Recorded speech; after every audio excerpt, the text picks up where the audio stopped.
the power of my voice and my story saves lives.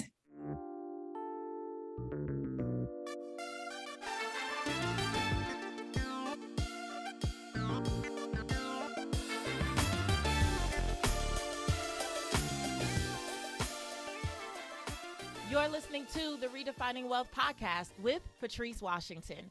This is the space that you come to each and every week to learn more about what it means to actually chase purpose, not money. Now, if you are brand new here, you might be asking yourself, what does that even mean? I thought this lady was a personal finance expert. Well, that's the thing. I have been known as a personal finance expert for well over a decade. But here's what I know to be true. When we are not operating in our purpose, it is so difficult to set our financial priorities. And I'm really excited about today's episode in particular and this entire week because I am highlighting women from my signature program, Command the Stage, who are actually using their purpose in a bold way in the marketplace by understanding what it means to use their voice. I promise you, it's all connected and you are in for a treat. So today's guest is my girl, Sana Cotten.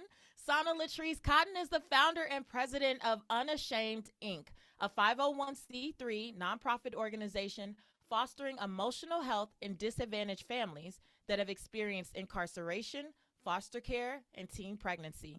Harboring a passion for advocacy work and youth within the foster care system, Sana has worked alongside the Department of Children and Family Services as a QPI Champion, that means Quality Parenting Initiative, and is a published author on a mission to liberate others to own their truth, find their voice, and boldly live unashamed. Without further ado, here is Sana Cotten. What's up, Sana? Hello, I'm so excited to be here. How are you? I am so excited. And these earrings, honey. Yes. Thank Yes. you. Thank you. A whole vibe. Okay. So, Sana, let me start by asking, how did you find me in the first place? So I actually have a friend who had been following you for a while, and her name is Camille, and she was like, you really need to follow her. And so I started following you and I just like fell in love. I fell in love just with your authentic being of who you are and just the power of storytelling and how you have used that to really, really catapult your platform and your business. Yeah, that is the thing I think that gets people a lot when they go, well, how did you do this? How did you do that? I finally own my story. Yes. Like before I was owning my story, I was doing okay. Mm-hmm. But there's something about freaking just telling the truth. Who you they say the truth will set you free.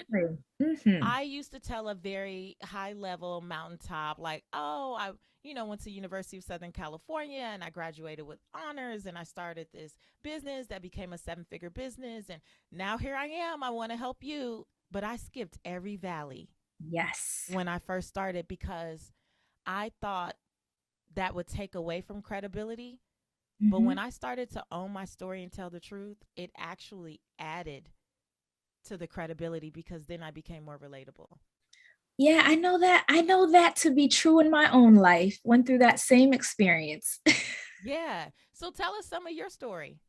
So for me, I actually grew up in the foster care system. So at the age of 4 was my first encounter with storytelling. And so at the age of 4, I was actually being trafficked by my mother and my grandmother. And so I have a twin brother. They were trafficking me and it was going on for quite a while. And then one day I ended up going to a doctor's appointment with my biological uncle for a regular physical and checkup.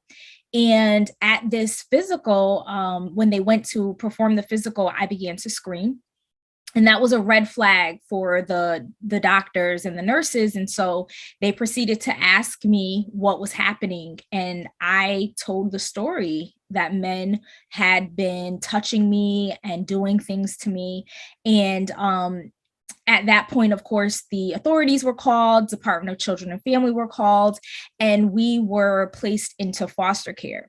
That for me showed me that the power of my voice and my story saves lives. Ooh. Saves lives. And because it saved my own life, because I used my voice to tell my story of what was happening, I was placed into the foster care system. Eventually, I was adopted, and, I had a really good life, but I struggled with my identity between, who I thought I was and who I was trying to be.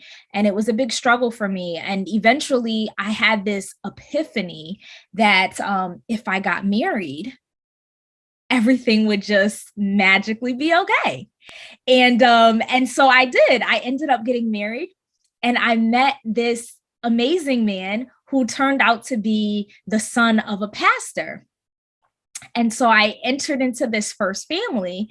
And for the first 5 years, I found myself pretending to be someone that I was not, and sitting on a pew and doing all the things that you're supposed to do in the first family, being in the women's ministry, kissing the little kids, praying, lap scarf, you name it. I had it down packed. And then God woke me up one day and was like, that is not what I called you to do. And I need you to begin to live unashamed and to tell the story.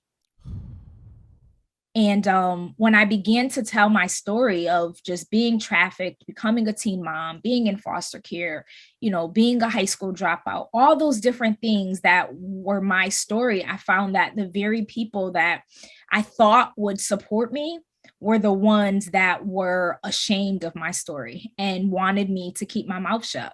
And I had to come to this fork in the road where I decided, who was I going to trust? Who was I going to obey? Was it going to be man, or was it going to be God? And I chose God. And ever since then, my life has just totally changed. That is powerful. You said so many things. I want to get into that big one, though. Am I going to trust God, or am I going to trust man? Because I believe that many times we are ashamed of the story, or we may feel unashamed, but because we fear the shame other people will have or project onto us, we stay quiet. But like you said in the very beginning, that you learned as a little girl, well, my story saves lives. Right. Like, my story has merit, but many of us are missing it because we're afraid of what other people will say, think, or how they will react. Exactly. What was it like to choose God? Like, what was that like in a real, not a philosophical way, but like literally people are now ashamed or feeling some type of shame associated with you telling that story.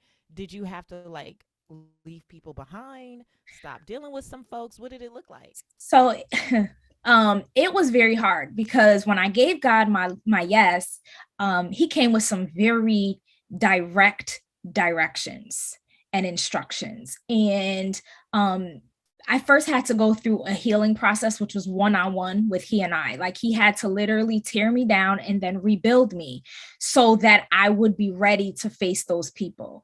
And so when I mentioned those people that I'm referring to were very close. They're not just the average church person that you sit in the pew with, or, it was like family members. It was very close people. And so there came many times where I found myself crying out. I found myself begging God to like take this purpose away. Like, I don't want this. I don't want to do this anymore. I had to separate myself on many occasions. I'm married. So that caused a little bit of tension in my marriage, because, these people are his people.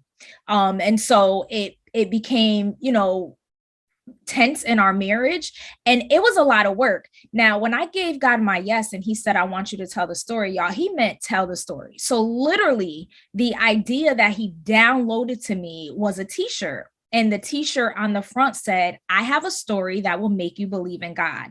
The back of the t-shirt was the story. So I was walking into church with a shirt that said I was molested. And the church folks was looking at me like I lost my mind. Like, girl, do you know how hard we work to keep this stuff under the rug? And here you go just putting it out there on Front Street. So it caused quite an uproar. Wow. And I remember, our last cycle of Command the Stage, you came to Command the Stage live. And Yes. we got to see you on the stage giving your story in 3 minutes. And you had one of your shirts on. Yes. And everybody was like, I need one of those with what my thing is on the back. Like, Yes. because that's the thing. It's the testimony. Like, sometimes I'm so confused, especially by people who, say that they're believers or people of faith, that we say we overcome by the testimony, but then you want to hush the testimony. Well, Yeah. how we gonna overcome? I thought the point was to That share that was the that was the testimony. that was the baffling part to me for a very long time. That was extremely baffling. And so yeah, it was tough, but because I went through that one-on-one time with God, he prepared me for everything that I was about to endure. And so, I'm not going to say I just walked in there like, superwoman, and I didn't, I had no fear. I did it scared. I absolutely did it scared. And I joke and I say there was a point where like church people were like my kryptonite, like they were kryptonite to me. But I'm so thankful that I took that time to heal first, because it certainly prepared me, and it made my voice even louder. Absolutely. So before you even came to Command the Stage, one of the things I remember about you is that you were actually on the 700 Club.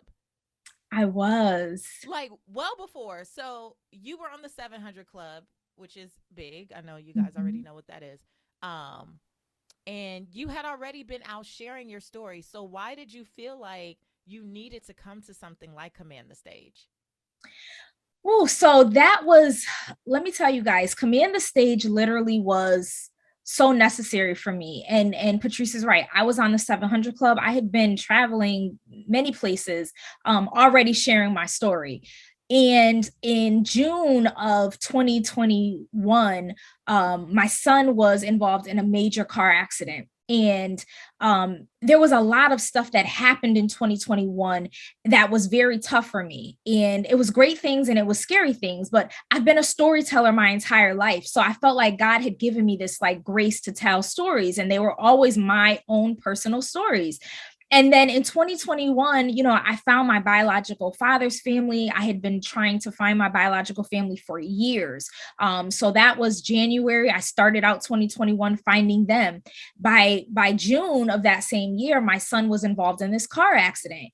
And it literally stopped me dead in my tracks. Like everything that I did came to a halt. He was in a coma for 43 days, literally was and is a medical miracle of his own. He is, if I told you guys, he had 14 surgeries within 30 days. Like it was major. The doctors have said people that come in with that type of injury, they don't even bother working on, because they're not going to survive. But yet he did. And so he came home in August, and then I was, I was sharing the whole story on my social media every single day of what was happening with my son. And it had started going viral, and it was amazing for all the prayer and all that stuff. And I was so strong in my faith, and like, it was powerful. And then he came home, and I found myself in this place of depression. And I was saying to God, like, I guess that's it. I don't have any more stories to tell. I'm just going to go away, and I'm going to just, be quiet. And then I started seeing the emails for Command the Stage. And something was like, you need to do it. And I know it was nobody but Holy Spirit. You need to do it. And I was kind of battling with myself, because honestly, I had never made that major of an investment into myself. And so I went ahead and I did it, and I signed up. And I'm going to be honest, I signed up for Command the Stage. I did not have a real expectation. My expectation of Command the Stage was what I had seen so many other people do, right? You just get up there, you have recorded videos, you're kind of walking yourself through it. You might be on a Facebook Live, teach, and that was it. I was so shocked that we had homework, we had a syllabus, we were in classes like every week. Patrice was teaching them live every week. Coach Jatea was live every week. There were other coaches in rooms like there to really help you. And I was like, wow, like this is really worth every single dime. But I was still in a place where I wasn't able to fully give myself to this process because I was still dealing with my son and just different stuff. And so then came Command the Stage Live, the opportunity. And I was like, man, I don't know if I can do this. It will be the first time I leave my son. You know, it'll be the first time I'm really coming back out the house because I had become a homebody. And the Lord said, go. And I was like, but I don't feel like I've really given myself in this process. And the Lord said, go. And so I went. And when I tell y'all, I went scared. I went afraid. I didn't know what I was doing. I got on a plane. I flew to Atlanta from Connecticut by myself. And, you know, I just went and I said, I'm going to show up for me. I'm going to show up for me. I'm not going to sit in the back of the room. I'm going to sit towards the front. I'm going to make friends. I'm going to introduce myself to these women that I've been sitting in class with all this time and never really got a chance to know them because of my own stuff. I'm going to do it. And it was the best experience ever. It literally jump-started my storytelling, and it reminded me why I couldn't stop. And every week, I mean, we would be in there, I would end the session and just sit there and cry after, because it was just like I had refound my purpose. And it was amazing. Oh my gosh, I love that. I love that. And that's so funny because my experience of you at Command the Stage Live was like you were just this big ball of energy in this itty bitty little body. Sana's so little, y'all. She's so tiny. She but like but you present like you're 6 feet tall. How tall are you? I'm 4'9". Baby. See? You remind me of Rachel Luna, my girl Rachel Luna, just a firecracker, just a bunch of energy and such a big presence in a little package. And until you start sharing some things, and then even when you weren't on stage, but you know, you just shared from the audience at Command the Stage Live, never would have thought like all the things that you were sharing, never would have thought that. And I'm so grateful that you did feel something and that you did honor it, because a lot of times we feel the nudge. And the thing is, we feel that we have to know what it all is going to look like before we just say yes. And I always try to remind people, your soul is aware of what you need well before you are. Right. Well before your logic kicks in, your soul is already yearning. And so you are already being pulled in that direction. That's because if not, the emails wouldn't mean nothing to you. You just look and delete and keep going. But even if you stop and read a paragraph of it, there's something in your soul that's like, Now, I know you think you know a little something about speaking with purpose, but what you really want to do is command the stage. Listen, the doors to Command the Stage are officially open and you are invited. I know you have a message that you want to deliver powerfully in the marketplace in 2022. And remember, marketplace could be as an entrepreneur or as a teacher or even as an executive in a boardroom. If you don't know how to tell a story with purpose, with conviction, then you will never move people to action. And therefore, you won't create transformation. So stop waiting, stop hiding, stop being afraid to tell your story. Join me for Command the Stage, and I will show you my framework for what it means and what it takes to truly deliver authentically and powerfully and magnetically. All the details are here. Click the link and you will learn more about what Command the Stage entails. And I really just can't wait to be your coach, because I know what a difference can be made when we lean into our story and use it to be a blessing to others. I just want to show you the way. So join me for Command the Stage. So what have you been doing since Command the Stage? What's been going on? Wow, since Command the Stage. So first off, I came home from Command the Stage and I was like, from Command the Stage Live, and I was like, okay, well, what next? What do I do? Like, you can't go to something like Command the Stage and then come back home and just do nothing. Like you have to do something. Number one, you have to do it because you know that Patrice is watching your social media and waiting to see what are you gonna do. Lurking. Right.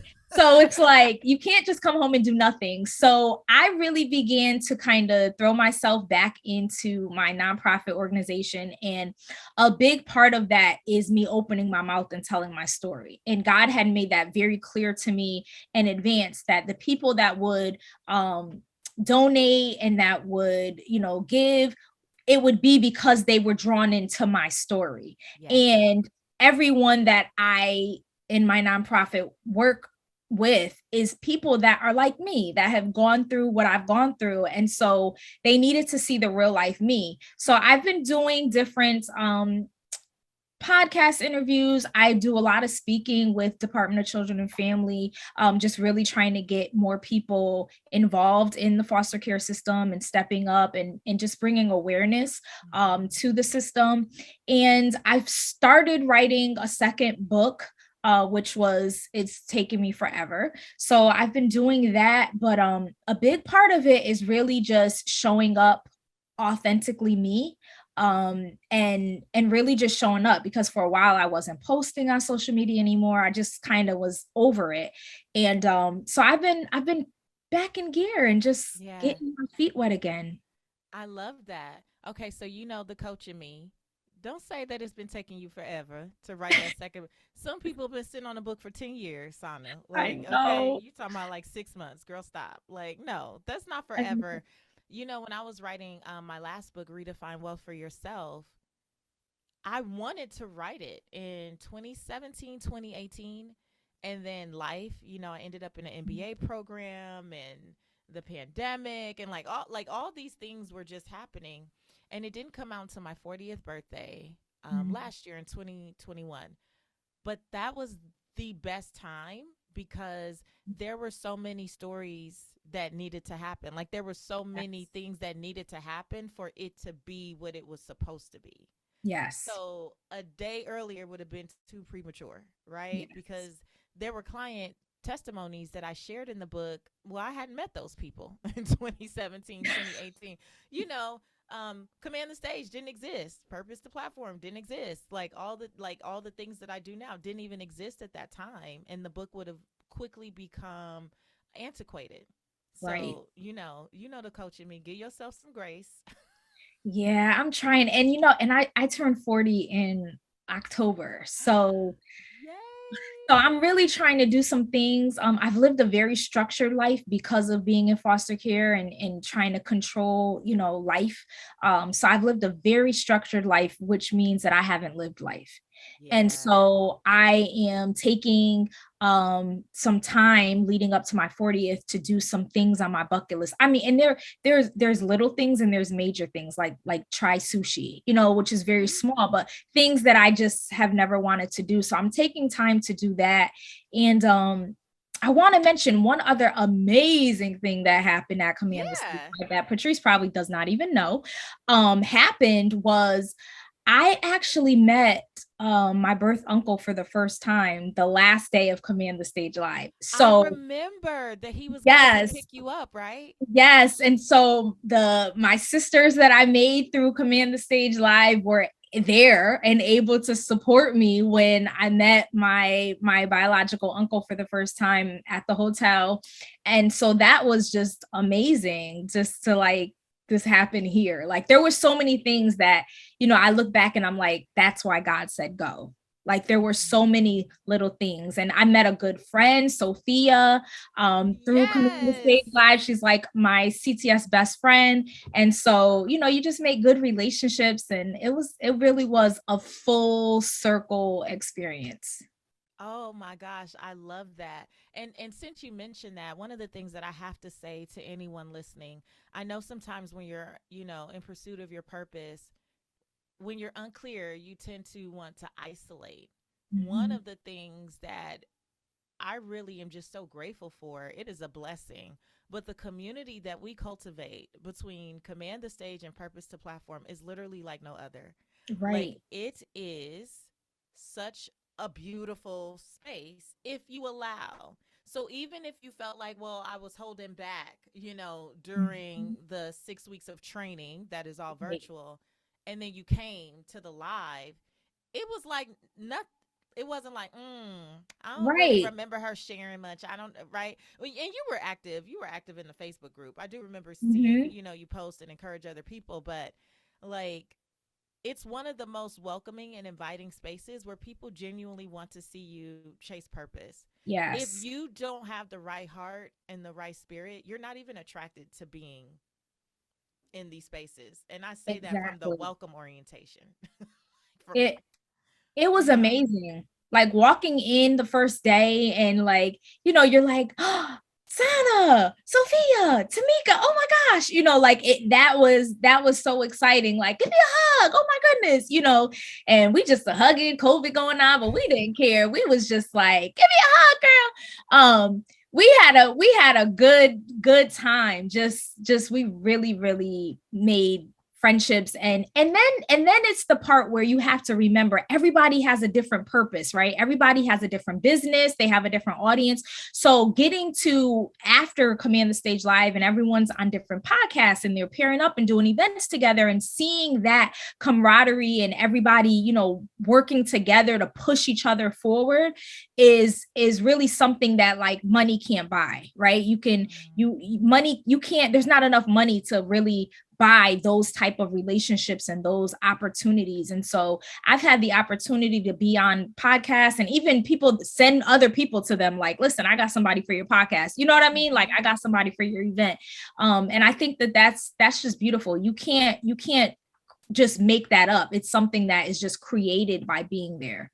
Yeah, absolutely. By getting in the space, whether that's Mm-hmm. the virtual space or the physical space, but getting in the Mm-hmm. space. Yep. Well, I am so incredibly proud of you. I would love for folks to know how they can keep up with your work in the nonprofit and what you got going on. Where's the best place for folks to go? The best place is you can go to my website or any of my social media. I am Sana Latrease on all of my platforms. And I am at sanalatrice.com for my website. And from there, you can click right on the link to go to my nonprofit organization's website and see all the amazing things that we're doing there. And Sana Latrease is SanaLatrease, because I want to make sure you don't try to spell it like Patrice. It's not the same. It's pronounced the same, but it's not the same. So Yeah. SanaLatrease. Sana, thank you so much for being here. Do you have any last thoughts for anyone who's thinking about investing in Command the Stage? They're saying, "Ooh, I've never invested in myself like this," similar to how you felt, Mhm. or "I really don't know where this is gonna go for me." Just what are some last thoughts for them? Last thoughts would be, don't overthink it. Just do it. Just do it. And my other thing would be, this is not that. So if you have, like me, been in other things and you're like, no, I felt like that was a waste of money, I want you to remember that this Command the Stage and Command the Stage Live is not that. Oh, that is so good. That is so good. And do you think this is not that because I teach it live? Like, what is the this is not that? This is not that because you teach it live, you show up for all of us, and it's not just you have also equipped some other amazing coaches that are just as powerful on their own. Within it creates a community, and it's not something that after it's over, it's just over. It keeps going. These relationships, these opportunities, the things that you've learned, they keep going. So I just say, this is not that. Like, take the leap and make the investment into yourself. You will not regret it. I love that. I haven't heard that yet. So, as Sana said, you guys, this is not that. Yeah. Whatever that is that you've done before, what I love about Command the Stage at this point is that I do get to teach it live. I do get to do hot seat coaching. I do get to hear and experience so many of the stories and see them evolve over time. This is not about you coming in even knowing exactly what you want to talk about. A lot of that gets fleshed out through the program. But if you have an idea, an inkling, just a notion of what it is you feel called to talk about, our job is to help you build upon it. And it's not just the skill set piece. So this is not about you use your voice like this at this moment and then you raise your hand when you're going to say that. It's not that. What we do at Command the Stage is so much deeper. And a very big part of it is, like Sana said in the beginning, reminding you that your story can save a life. Mm-hmm. Like, literally, it doesn't have to be, a deep, dark, depressing story, but there is something in your testimony that someone out there needs to hear. Many people out there need to hear. Like, you are holding on to something that has the power to bless people immensely. And by doing that, you will be served. You will be fine. But the bigger thing is you made it through so that you can help someone else make it through. That's how I look at my life every day. I'm blessed to be a blessing, and doesn't matter what the story is or who the supporting characters are. I am willing to tell the story if I know it's going to support others. Like, that's just what it is. And before we started recording, Sana and I were talking about, she was even sharing that she was impressed by the fact that I share openly about my divorce journey, because so many people who are in a place of influence usually will not say anything until it's like several months or a year past. And now no, I know that I serve women in particular. And I know that women, as we were talking about, need to know like what it looks like to redefine wealth as you move on with your life and you dream a new dream. And how do you keep going? Right. It's bigger than trying to protect or hide or pretend that everything is amazing. The way that we connect and relate to the people we're called to serve is to freaking be honest. And there's a way for you to be honest and leave everyone with their dignity. And that's a part of what we also teach in Command the Stage. So if that speaks to you, if that connects to your spirit in any way, remember that your soul knows what you need next. And if you keep going, and going back and forth about Command the Stage, it probably means that you're supposed to join us, because this will be the last cohort until fall 2023. I'm not doing no surprise pop-ups, none of that, okay? Fall 2023 will be the next time you can join. But think about what could happen in the next 12 months if you already had this under your belt. Your life could be barely recognizable. So I hope that if you are on the market for something like this, that you will consider coming into our community. You can go to commandthestage.com for more details. That's commandthestage.com, and doors close September 16th. So let's make a decision. All right. Thank you so much, Sana, for being here. I love you. So good to see you. Like, your big smile, your beautiful earrings, the glasses. You're just such a vibe all the time. Thank you. And for everyone else, listen, again, go to commandthestage.com for more details. But until next time, I want you to go live your life's purpose, find fulfillment, and earn more without ever chasing money. Talk to you later.